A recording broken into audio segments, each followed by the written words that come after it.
ये मेरा सौभाग्य है कि मुझे आज महाराणा प्रताप जी के जन्म जयंती के पावन पर्व पर इस वीर भूमि पर आने का सौभाग्य मिला है।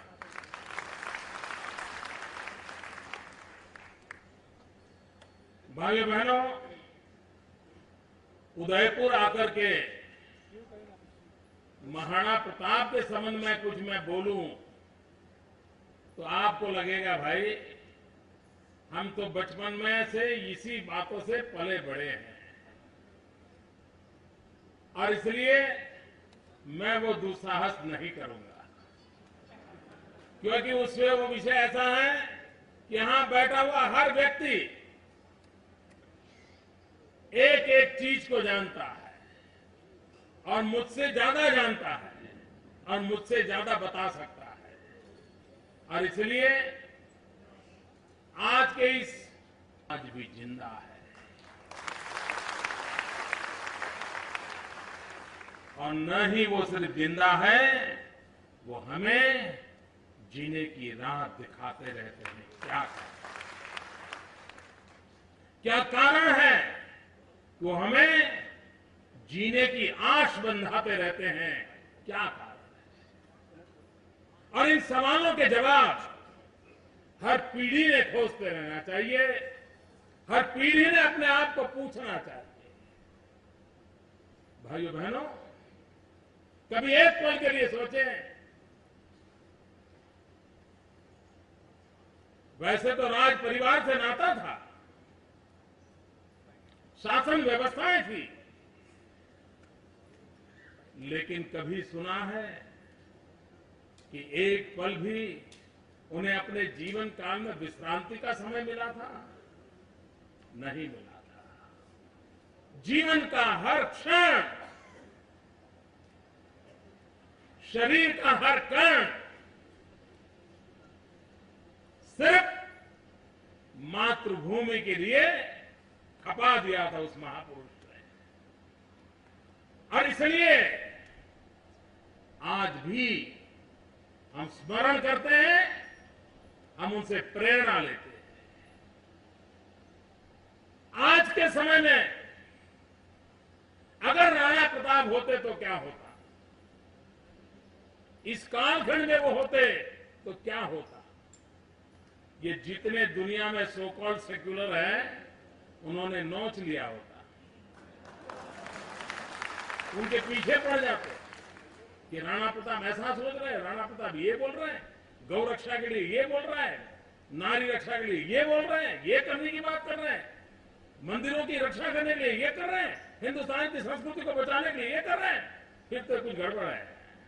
ऐसा ही कर देते। और इसी मानसिकता वाले लोगों ने जनता के दिलों में तो राणा प्रताप है, लेकिन इतिहास के झरोखों से मिटाने के लिए कोई कसर नहीं छोड़ी है दोस्तों, कोई कसर नहीं छोड़ी। और कुछ लोगों को तो लगता है कि हिंदुस्तान का इतिहास एक परिवार से शुरू होता है और एक परिवार में टिका रहता है, जैसे इस देश में किसी ने कुछ किया ही नहीं है, न त्याग किया है, न बलिदान किया है, किसी को पता तक नहीं है, लोगों को भुला दिया जाता है। और इसलिए भाइयों बहनों, ये देश बहुरत्ना वसुंधरा है। हर युग में महापुरुष पैदा हुए हैं, हर युग में वीर पुरुष पैदा हुए हैं, हर युग में समाज के लिए जीने वाले, जूझने वाले और जान की बाजी लगाने वाले लोगों की परंपरा रही है इस देश में। ये देश की विशेषता। मित्रों, 1200 साल तक हिंदुस्तान गुलाम रहा। कोई वर्ष ऐसा नहीं है, कोई साल ऐसा नहीं है कि हिंदुस्तान के किसी न किसी कोने में आजादी की ललक के साथ लोगों ने अपने आप को बलि न चढ़ा दिया। जो भी सल्तनत आई, जो भी शाही ठाट आया, सबके खिलाफ लड़ने का ताकत इस देश के अंदर रहा है। लोग लड़ते रहे, जूझते रहे, गुलामी को मन से कभी इस धरती ने स्वीकार नहीं किया था, और जिसको जो मौका मिला वो लड़ाई लड़ता रहा, और इंसान तो क्या, चेतक तक लड़ता रहा। ये स्वाभिमान की लड़ाई थी। लेकिन कैसा दुर्भाग्य है, देश के वीर पुरुषों को भुला दिया जाता है। भाइयों बहनों, कोई भी समाज जो इतिहास को भूल जाता है, वो इतिहास रचने की ताकत भी खो देता है। इतिहास वो ही रच सकते हैं जो इतिहास से प्राण शक्ति पाते हैं। और इसलिए हमारे विराट संस्कृति, हमारे आदर्श, हमारे वीर पुरुषों की गाथाएं वो पीढ़ी दर पीढ़ी संक्रमित होने चाहिए। हर पीढ़ी को उसका पता होना चाहिए और हर पीढ़ी को उसका गर्व होना चाहिए। ये परंपराएं बनानी चाहिए। और उस अर्थ में मुझे आज आपके बीच आकर के वो प्रेरणा के पीयूष पीने का अवसर मिला है। मेरे जीवन को धन्यता मिली है, एक नई शक्ति मिली है। हम कभी सोचे कि आज जो क्या राणा प्रताप ने जो जो किया, जिन जिन बातों के लिए जीवन लगा दिया, आज वहां पर इन सारी चीजों में से किसी बात के लिए चिंता है क्या? किसी बात की चिंता है? अगर ऐसा ही हाल रहा तो भाइयों बहनों, इन देश के वीर महापुरुषों के बलिदान का क्या होगा? भाइयों बहनों, जीवन को आहूत करने के संकल्प किए थे। हमारे गुजरात के अंदर एक लोक कथा बड़ी प्रचलित है और बड़ी प्रेरक है। उदयपुर से सटा हुआ हमारे विजयनगर पाल के जंगल है, इसी नजदीक के इलाके में है। और महाराणा प्रताप जब अपने टेक के खातिर उन जंगलों में गुजारा करते थे, गुजरात के विजयनगर पाल के जंगलों में घूमते थे, एक बार वो पत्थर की चट्टान पर लेटे हुए थे और इतने में एक नौजवान कपल वहां से गुजरता था, जिसको प्यास लगी थी। वो पानी की तलाश कर रहा था। उसको लगा कि पत्थर की चट्टान पर ये महाशय सोए हैं, शायद उनको मालूम होगा कि नजदीक में कहीं पानी है क्या। तो वो चट्टान की तरफ गए। वो लोहारी काम करने वाला समाज था और राणा प्रताप के लिए उन्होंने वचन निर्णय किया था कि जब तक राणा प्रताप का सपना पूरा नहीं होता है, हम घर नहीं बसाएंगे। बैलगाड़ी में अपना सामान लेकर के आज भी गांव गांव भटकते हैं, 400 साल के बाद भी भटकते हैं उस सपने के लिए। देश की विशेषता देखिए, उसी समाज के वो दो लोग थे।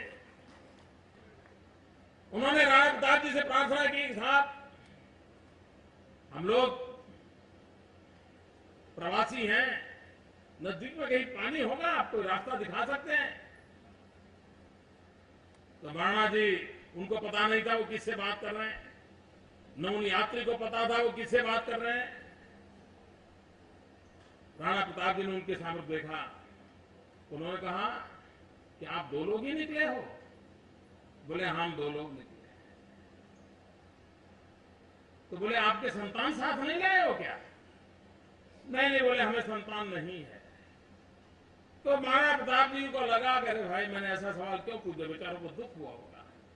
तो उन्होंने अपना संकोच से कहा, अरे अरे क्षमा कीजिए, मैंने आपको पीड़ा पहुंचे ऐसा सवाल पूछ दिया। नहीं नहीं, बोले पीड़ा पहुंचने की बात नहीं है, ये हमारे लिए गर्व की बात है कि हमारा संतान नहीं है। बोले गर्व की बात है, क्यों? तो बोले हमने प्रण लिया है। दो सामान्य लोग, लोहारी काम करने वाले परिवार के लोग, पैदल जाने वाले गरीब अवस्था के लोग, महाराणा प्रताप जैसे वीर पुरुष के सामने खड़े रह करके कहते हैं हमने प्रण लिया है कि जब तक महाराणा प्रताप मेवाड़ की धरती पर विजय ध्वज न फहराए, तब तक हम संसार सुख नहीं मनाएंगे और इसलिए हमें बच्चे नहीं है। आप आप कल्पना कर सकते हैं उस समय राणा प्रताप के मन को क्या हुआ होगा। क्या कभी राणा प्रताप ने भी सोचा होगा कि उनकी इस लड़ाई में कहां कहां से लोग लगे होंगे, किस किस प्रकार से लोग अपना जीवन लगाते होंगे, और तब जाकर के विजय होता है। और जब हल्दी घाटी की लड़ाई हुई, मेरे 5 चितरिया विजयनगर के आदिवासी वीर लोग वो तीर कमान लेकर के उस लड़ाई के मैदान में उतरे थे। उनको जो सूझता था उस प्रकार से राणा प्रताप विजयी हो, इसलिए अपने आप को बलि चढ़ाने के लिए काम में लगे थे। भाइयों बहनों, छोटे छोटे लोगों की जिंदगी, उसकी एक अपनी ताकत होती है, एक अहमियत होती है, और उस अहमियत का भी हम स्मरण करते हैं। और वही तो इतिहास के अंदर नई प्राण शक्ति देती है, नई ताकत देती है। भाइयों बहनों, इन वीर पुरुषों ने अपना जीवन क्यों दिया था? तिरंगे झंडे के लिए लोग फांसी के तट पर क्यों चढ़ गए थे? भगत सिंह, सुखदेव, राजगुरु अपने जीवन को क्यों खपा दिया था? आजादी के लिए मरने वाले लोगों ने अंडमान निकोबार के अंदर अपनी जिंदगी क्यों खपाई थी? इस देश को एक उत्तम स्थिति में देखने के लिए, भारत माता को जगत गुरु के स्थान पर देखने के लिए हिंदुस्तान का हर नागरिक सुख और वैभव की जिंदगी जिए, इसलिए दिया था। लेकिन दिल्ली में बैठे हुए लोगों ने उन बलिदानों को ध्यान रख करके क्या कभी कोशिश की है? मैं दुर्भाग्य से, दुख से कहना चाहता हूं कि जरा सी भी चिंता नहीं की गई है। अगर थोड़ी सी भी इन वीर पुरुषों के त्याग तपस्या को याद किया होता तो देश का शासन ऐसा नहीं होता, देश की सरकार ऐसी न होती, और इस तबाही के बंजर में देश न फंसता। और इसलिए भाइयों बहनों, इन महापुरुषों के बलिदानों को याद रखना हर शासक के लिए भी अनिवार्य है।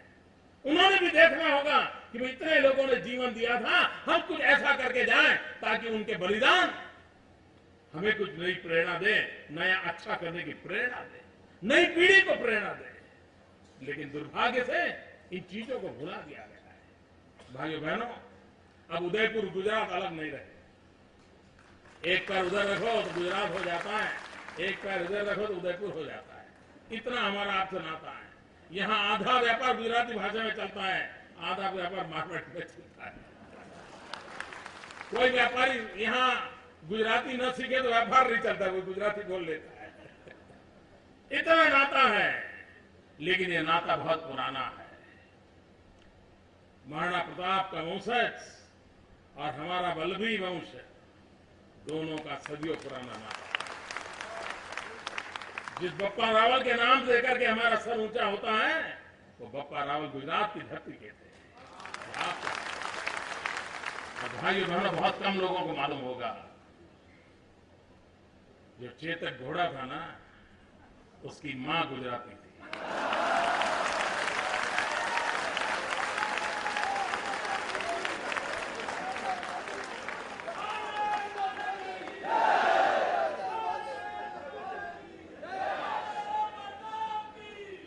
और ये गर्व आज भी गुजरात के अंदर अश्वपालन में लगे हुए जो लोग हैं, इस बात को बड़े गर्व के साथ कहते हैं कि हम इन घोड़ों के क्षेत्र में काम कर रहे हैं। हमारी प्रेरणा वो है कि हमने चेतक दिया। ये मिजाज है। अगर एक चेतक भी 400 साढ़े 400 साल के बाद भी एक सामान्य अश्वपालक को प्रेरणा दे सकता है, तो भाइयों बहनों, इतिहास हम लोगों को कितनी बड़ी ताकत दे सकता है। इतिहास का निरंतर स्मरण होना चाहिए, इतिहास से प्रेरणा लेनी चाहिए, और इतिहास के अनुकूल नए इतिहास की रचना के लिए हमने कदम उठाने चाहिए। और आज भाइयों बहनों, गुजरात विकास की नई ऊंचाइयों को पार करता चला जा रहा है। हमारा देश ऐसा है, करीब करीब सभी राज्य पानी को लेकर के कोई न कोई झगड़ा चल रहा है। एक राज्य का दूसरे राज्य के साथ पानी के कारण कहीं न कहीं तनाव, विवाद, झगड़े चल रहे हैं, कोर्ट कचहरियां चल रही है। यह आपने सुना होगा। एकमात्र अपवाद हिंदुस्तान में आजादी के बाद है, भाइयों बहनों, मैं गर्व से कहना चाहता हूं, वो गुजरात है। वरना पानी देने के लिए कोई राज्य तैयार नहीं होता है, और पानी देना है ना, सारा समाज उसके प्रति बड़े अहोभाव से देखता है, पानी देने के लिए तैयार नहीं होता है। कोई न कोई झगड़े डालेगा, कोई न कोई कोर्ट कचहरी करेगा, कुछ न कुछ करेगा।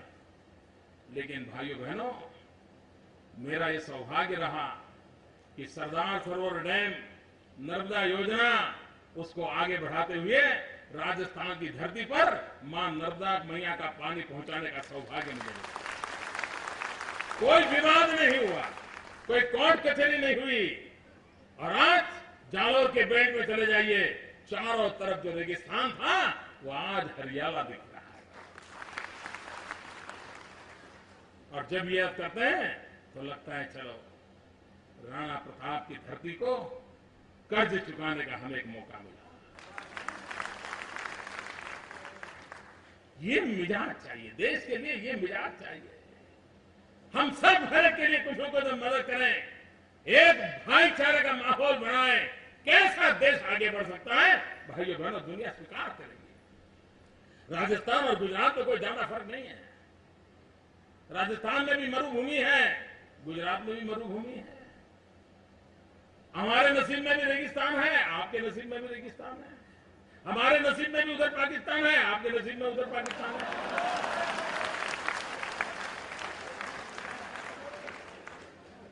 उसके बावजूद भी अकाल अगर राजस्थान में होता है तो अकाल गुजरात में भी होता है। पानी की किल्लत अगर राजस्थान को होती थी तो पानी की किल्लत गुजरात को भी होती थी। लेकिन इन सब के बावजूद भी भाइयों बहनों, कृषि विकास के अंदर आज गुजरात नेतृत्व कर रहा है। आज गुजरात आगे बढ़ रहा है। आज गुजरात का कृषि विकास दर और हिंदुस्तान का कृषि विकास दर, ये अगर आप सुनोगे तो आप हैरान हो जाओगे, क्या ये भी हो सकता है? मेरे भाइयों बहनों, ये दिल्ली सरकार, भारत सरकार, जिसके पास गंगा है, यमुना है, कृष्णा है, गोदावरी है, क्या कुछ नहीं है? सब कुछ है। लेकिन हिंदुस्तान का एग्रीकल्चर ग्रोथ सिर्फ 3% है, सिर्फ 3%। और जिस गुजरात के पास ऐसी बड़ी बड़ी नदियां नहीं हैं, बारिश भी कम रहती है, वहां आज एग्रीकल्चर ग्रोथ है 11%, 11%। गांव और किसान की चिंता कैसे हो सकती है, ये हमने करके दिखाया। श्वेत क्रांति, दूध उत्पादन, भाइयों बहनों, गुजरात में एक दशक के अंदर 2001 से 2011 तक में हमारे दूध उत्पादन में 68% बढ़ोतरी हुई, 68%। आज हिंदुस्तान के कोने कोने में गुजरात का दूध पहुंच रहा है। दिल्ली में भी अगर गुजरात से दूध नहीं आया तो चाह नामुमकिन है। ये हाल है जी, किया जा सकता है। और हमने श्वेत क्रांति की दूध में, अब दूसरी श्वेत क्रांति की है हमने कॉटन में। ये दूसरी श्वेत क्रांति है हमारी। आज देश का सर्वाधिक कॉटन पैदा करने का काम गुजरात की धरती पर हो रहा है। और 2001 में जब हमने कार्य लिया जिम्मा, तब मेरे यहां 23 लाख गांठ कपास पैदा होता था, 23 लाख बेल्स। भाइयों बहनों, आज 10 साल के भीतर भीतर 1 करोड़ 23 लाख गांठ पैदा होती है। मित्रों, सब कुछ किया जा सकता है, दुनिया बदली जा सकती है, विकास को नई ऊंचाइयों पर ले जा सकते हैं, लेकिन इरादा नेक चाहिए। अगर इरादा नेक है तो देश यही, जनता यही, सरकार यही, मुलाजिम यही, दफ्तर यही, फाइल वही, ऑफिस यही, फिर भी दुनिया बदली जा सकती है।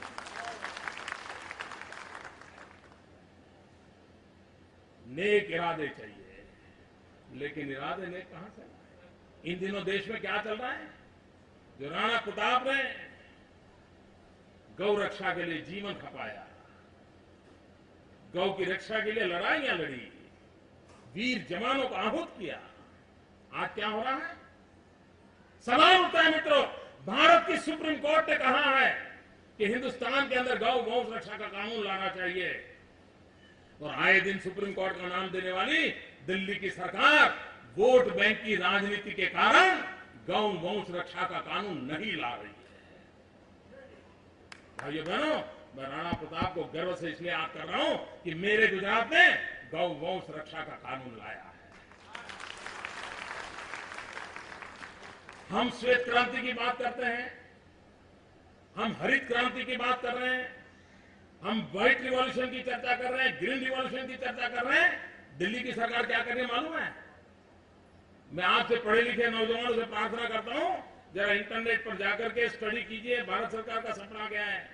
भारत सरकार का सपना है पिंक रिवॉल्यूशन, यानी जयपुर पिंक सिटी उस अर्थ में नहीं है। पिंक रिवॉल्यूशन, पिंक रिवॉल्यूशन क्या चीज है? पहली बार शब्द आप लोगों ने सुना होगा। ये भारत सरकार का कार्यक्रम है, पिंक रिवॉल्यूशन। पिंक रिवॉल्यूशन का मतलब है ये जो मटन का कलर होता है ना, पिंक कलर का होता है ना, है? पशु काटते हैं तो पिंक कलर का होता है, उसका रिवॉल्यूशन करना है। भारत सरकार ने सपना संजोया है कि हिंदुस्तान के पास इतने पशु हैं, हर दिन इतने काटे जा सकते हैं, साल में इतने काटे जा सकते हैं, इतना मटन विदेश भेजा जा सकता है और इससे इतने रुपये कमाए जा सकते हैं। रुपये कमाने के लिए गाय मां को मारने के खेल खेले जा रहे हैं दोस्तों। और तब राणा प्रताप की याद आती है दोस्तों, तब राणा प्रताप की याद आती है। पिंक रिवॉल्यूशन का उनका कार्यक्रम है। और जो इन पशुओं की कत्ल करेगा उनको भारत सरकार सब्सिडी देती है। देखिए, मैं राणा प्रताप की धरती पर बैठा हूं, आज आकर के बोल रहा हूं, और खबर ये आ रही है कि जो गाय भैंस काटेगा और विदेश मटन भेजेगा उसको सब्सिडी मिलेगी। वाह क्या सीन है।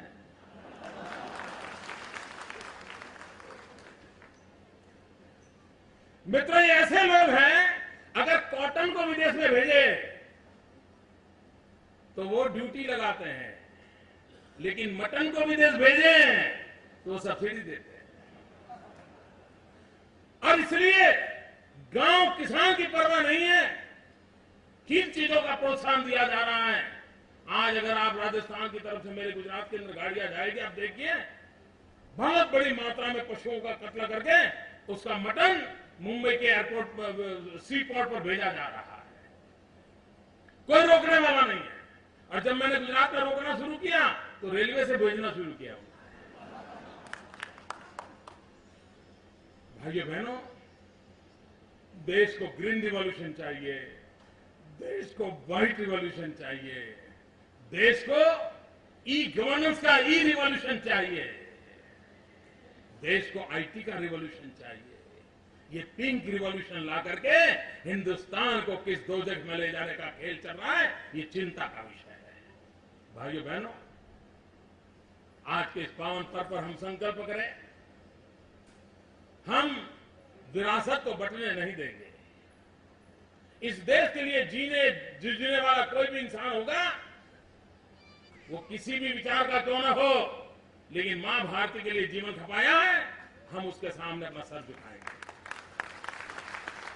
इस दल का था, वो दल का था, ये विचार थे, वो विचार थे, विरासत को कभी बांटा नहीं जा सकता। मित्रों, मां का दूध फटना नहीं चाहिए।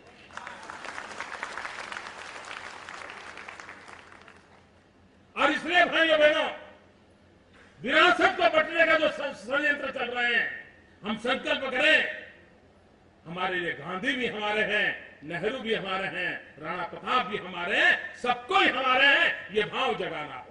जिन लोगों ने इनको बाहर किया है उनसे हमें जागरूक होना होगा। मैं तो हैरान हूं, वीर सावरकर के लिए क्या कुछ दिल्ली के नेता बोल रहे थे, अपनी जवानी खपा दी देश की आजादी के लिए।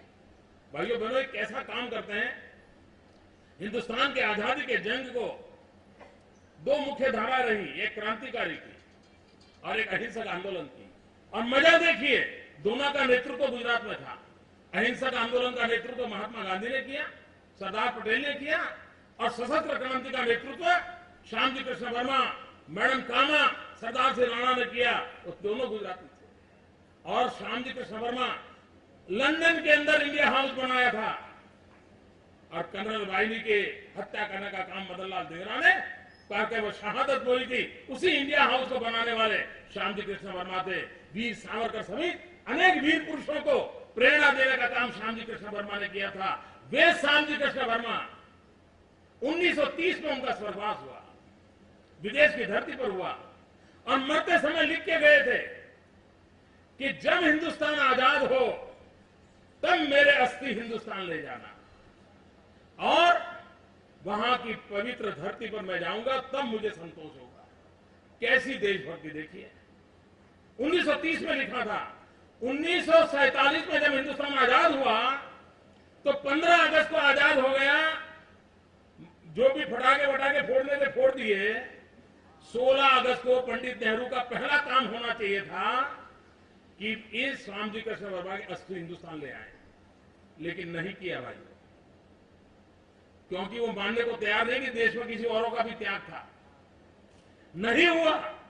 आपको जानकर के हैरानी हुई, 73 साल तक श्याम जी कृष्ण वर्मा की अस्थि जिनेवा के अंदर इंतजार करते रहे कि कोई भारत मां का लाल आएगा, कभी न कभी आएगा और मेरे अस्थि आजाद हिंदुस्तान की धरती पर ले जाकर के मेरे मन को संतोष देगा।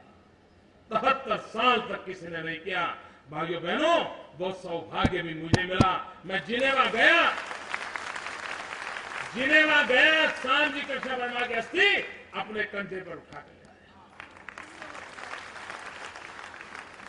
और आज कच्छ के मांडवी में मैंने वैसा इंडिया हाउस बनाया है जैसा लंदन में हमारे क्रांतिकारियों ने वैसा ही बनाया है। मैं आपसे अनुरोध करूंगा, जब कच्छ में आप यात्रा के लिए आए, जरूर मांडवी में श्याम जी कृष्ण वर्मा के स्मारक को देखने जाइए, जिसने देश की आजादी की लड़ाई लड़ी। वीर पुरुषों को भूला नहीं जा सकते, न उनको भुलाया जाना चाहिए। ये काम गुजरात की धरती पर होता है भाई, और हम इसको और आगे बढ़ाने के मत कहते हैं, और आगे बढ़ाने के मत कहते हैं। और इसलिए मैंने कहा, मां का दूध फटना नहीं चाहिए दोस्तों। ये विरासत हमारी है, विरासत को बंटना नहीं चाहिए। जिन्होंने देश के लिए छोटा मोटा जो भी किया वो सब हमारे लिए आदरणीय है। इस भाव को प्रबलता के साथ आगे बढ़ाना चाहिए। आप सबके बीच आने का मुझे अवसर मिला, मैं आपका बहुत बहुत आभारी हूं। समारोह चलता रहेगा, लेकिन मुझे बीच में से जाना पड़ रहा है, आप मुझे क्षमा करें। मेरे साथ जोर से बोलेंगे, महाराणा प्रताप